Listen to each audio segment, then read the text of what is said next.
ஆப்கி அதாலத்துல சஞ்சய் தத் மீது உள்ள குற்றச்சாட்டு. இவர் அரசியலுக்கு தகுதியானவரே இல்ல.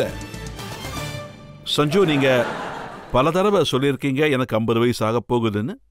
ஆனா உங்க நண்பர்கள், அதாவது மீடியால இல்ல உங்க பர்சனல் ஃப்ரெண்ட்ஸ், உங்க ஃப்ரெண்ட்ஸ் இப்போ உங்களை சஞ்சு பாபா தான் கூப்பிடுறாங்க. உங்க மனசை பொறுத்த வரைக்கும் இப்பவும் அது சின்ன குழந்தை மாதிரி தான் இருக்கா? அது என்னமோ உண்மைதான் சார். நானும் அப்பப்போ யோசிச்சிருக்கேன், 50 வயசாயிருக்கிற பாபா இந்த உலகத்துல நான் மட்டும்தான் இருக்க முடியும். அரசியல் பசங்க விளையாட்டு ஒண்ணும் இல்லையே. பசங்களும் முயற்சி பண்ணி பார்க்கலாம். நானும் ஒரு தடவை முயற்சி பண்ணி பார்க்கறேன். ஒருவேளை ஏதாவது வித்தியாசமா அமையலாம். அங்க பெரிய பெரிய வீரர்கள் இருப்பாங்க, பெரிய பெரிய ப்ராப்ளம்ஸ் வரும், பழைய விஷயத்தையெல்லாம் கிளறுவாங்க, பழைய குற்றச்சாட்டுகளை பத்திலாம் பேசுவாங்க. ஆமா, கண்டிப்பா. நீங்க லக்னோ போன போது அங்க ஒரு போஸ்டர் ஓட்டினாங்க, AK-47. ரஜத் சார், நீங்க சொன்னது சரிதான். ஆனா இந்த 16-17 வருஷம் என் வாழ்க்கையில என்னென்னமோ நடந்துருச்சு.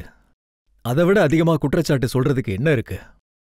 எனக்கு இப்போ அதெல்லாம் பழகி போயிருச்சு. அவங்க திட்டுற அளவுக்கு நான் கும்பிடு போட்டுருவேன் உடனே.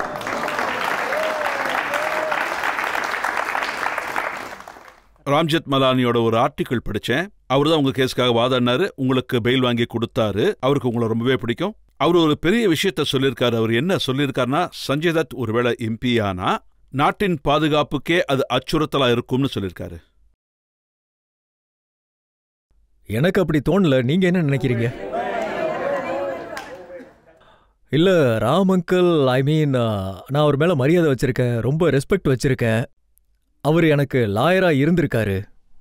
அதோட ஐ திங்க் அவர் எனக்கு ப்ரீச் பண்ணியிருக்காரு. ஒரு லாயர் ஒரு நபரோட பிரீஃப் தெரிஞ்சுக்கிட்டா அவரு பப்ளிக்லலாம் போய் சொல்ல மாட்டாரு. ஆனா ராமு அங்கிள் சொன்ன விஷயம் அவரோட விருப்பம். நான் ஒன்னும் நேஷனல் த்ரெட் அந்த மாதிரி எதுவும் இல்லை. அவரு இந்த விஷயத்தை உறுதிப்படுத்தியிருக்காரு. 3 AK-56 ரைஃபிள்ஸ் அவர்கிட்ட பறிமுதல் செய்யப்பட்டது. 25 கையெறி குண்டுகள். இதெல்லாத்தையும் அனீஸ் இப்ராஹிம் தான் உங்களுக்கு அனுப்பி வச்சாருன்னு அவர் சொல்லியிருக்காரு. எவ்வளோ AK-56? 3. அப்புறம் 25 ஹேண்ட் கிரனேட்ஸ். நான் ஈராக்குக்கு போய் போர் செய்ய போறேன்னு நினைச்சாரா? அவர் என்ன சொல்லியிருக்காருன்னா, சஞ்சய் தத்துக்கு இந்த ஆபத்தான ஆயுதங்களை யாரு கொடுத்தாங்கன்னு விசாரிச்சிருக்கணும்னு சொல்லியிருக்காரு. நான் all my respect to Ram uncle. யாரு ஆபத்தானவங்கன்னு அவங்க சொல்லியிருக்காரோ அவருக்கு கேஸ் வாதாடி இருக்காரு. கேஸ் உங்களுக்காகவும் கேஸ் வாதாடினார்ல? எனக்கும் வாதாடி இருக்காரு. ஆனா என்னதான் இருந்தாலும் அவரு சீனியர், அவரை பத்தி பேச முடியாது. அப்ப என்ன காரணமா இருக்கும்?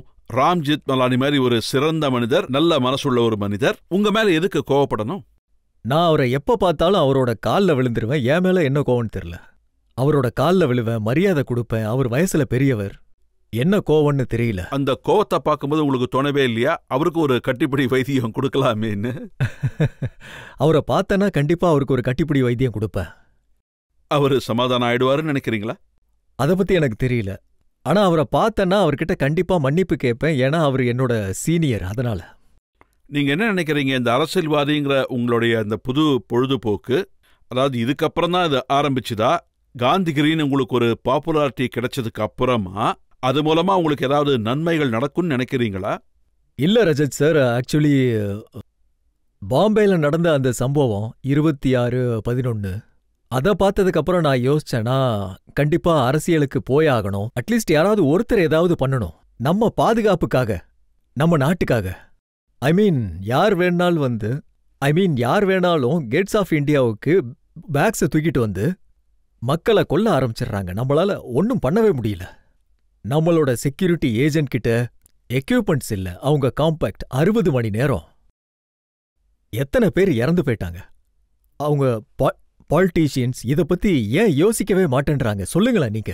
இங்கே உட்கார்ந்திருக்க ஒவ்வொரு நபரும் டாக்ஸ் கட்டுறாங்க இல்லையா? இவங்களுக்கெல்லாம் என்ன செக்யூரிட்டி? எனக்கு என்ன செக்யூரிட்டி? சோ நான் என்ன யோசிச்சேன்னா, இது எனக்கு ஒரு பிளாட்ஃபார்ம். ஏன் நான் போகக்கூடாது? Even I want to voice my opinion for the public. நீங்க என்ன பண்ணிருக்க முடியும்?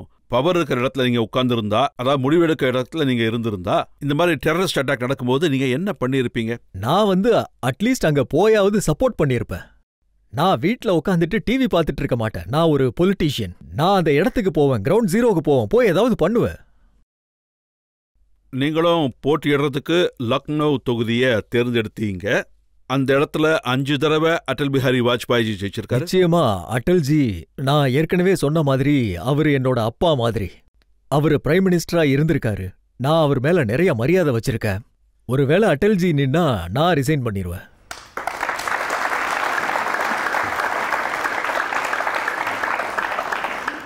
இப்ப பிஜேபி லால்ஜி டாண்டனை களத்துல இறக்கிருக்காங்க. எனக்கு அவர் மேலேயும் நிறைய மரியாதை இருக்கு. லால்ஜி சாரை ரெஸ்பெக்ட் பண்றேன்.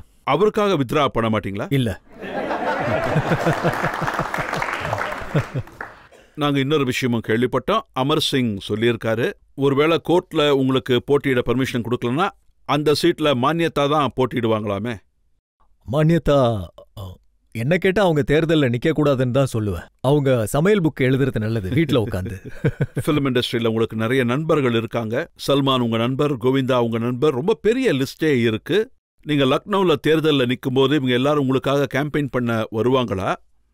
ரஜத் சார், நான் யார்கிட்டயும் வந்து கேம்பெயின் பண்ணலாம் சொல்ல மாட்டேன். ஒருவேளை அவங்களுக்கு விருப்பம் இருந்தா அவங்கள நான் வெல்கம் பண்ணுவேன். யாரு மேல உங்களுக்கு மிகப்பெரிய நம்பிக்கை இருக்கு அவங்க கண்டிப்பா நமக்காக வந்து கேம்பெயின் பண்ணுவாங்க? பிரியாதத்தை சொல்லுவேன், என்னோட சிஸ்டர்.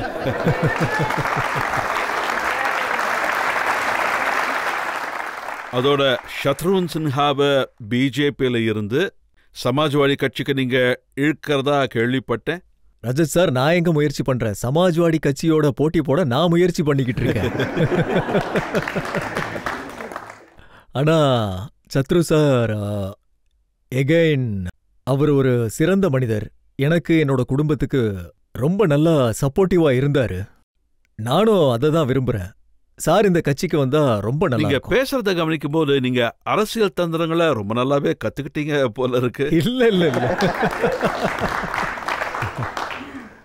நீங்க வந்து லகீரா முன்னபாயில சொல்லிருந்தீங்க குட் மார்னிங் மும்பை. அதே மாதிரி நீங்க ஒரு வாட்டி குட் மார்னிங் லக்னோன்ட்டு சொல்லுங்க.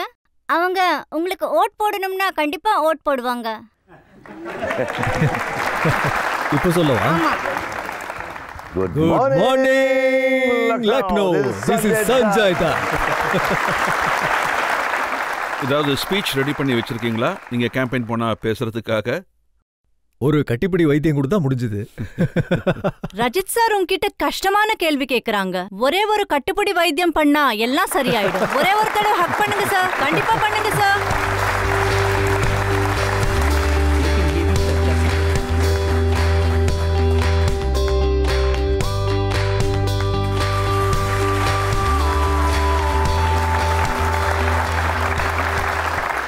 உண்மையா சொல்லி ஆகணும் சஞ்சு, இந்த கட்டிப்பிடி வைத்தியத்துல ஒரு மாயாஜாலம் கண்டிப்பா. ஆமா, மாயாஜாலம். அப்புறம் என்ன கேள்வி கேட்கறதுன்னு எனக்கு கண்டிப்பா புரியல.